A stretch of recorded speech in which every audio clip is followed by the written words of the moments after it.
Hello বন্ধুরা, আমি iron gaming চ্যানেলের ড্রাইভার। আজকে আমার যাত্রা হচ্ছে সিমলা থেকে জাকার্তা। আজকে আমার নতুন জব, তো সাবধানে চালাবো। পিছনে দেখো আমার প্যাসেঞ্জারগুলো দাঁড়িয়ে আছে, চলো তাদেরকে পিক আপ করে নিই। যেহেতু আজকে আমাদের নতুন জব, তাই গাড়িটা একটু সাবধানে চালানো লাগবে। তো গেটটা খুলে দিলাম। গেটটা খোলার সাথে সাথে প্যাসেঞ্জারগুলো ধীরে ধীরে উঠে যাচ্ছে। প্যাসেঞ্জারগুলো উঠানো শেষ, এখন আমাদের গন্তব্য স্টার্ট করা যাক। অনেকক্ষণ গাড়ি চালাতে চালাতে আমার গাড়ির তেল শেষ এবং অনেক খিদেও লাগছে। তো দেখি সামনে কোনো পাম্প পাই কি না। দেখতে দেখতে তেলের পাম্প একটা সামনে পেয়ে গেলাম এবং সাইডে একটা খাওয়ার দোকান আছে, তো আমরা তেল নিয়ে নিই।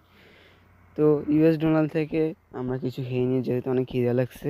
খাওয়া শেষ, তেল নেওয়া শেষ, চলো আবার গন্তব্য শুরু করা যাক। দেখতে দেখতে আমাদের গোল চত্বর চলে এলো। তো কিছুক্ষণ পর আমরা আমাদের গন্তব্যে চলে যাব। বন্ধুরা, আমরা আমাদের গন্তব্যে চলে এলাম। এখন প্যাসেঞ্জারগুলোকে নামিয়ে দেব। তো কেমন লাগলো ভিডিও যদি ভালো লাগে লাইক কমেন্ট শেয়ার করে দেবেন এবং চ্যানেলটাকে সাবস্ক্রাইব করে দেবেন। আল্লাহ হাফেজ।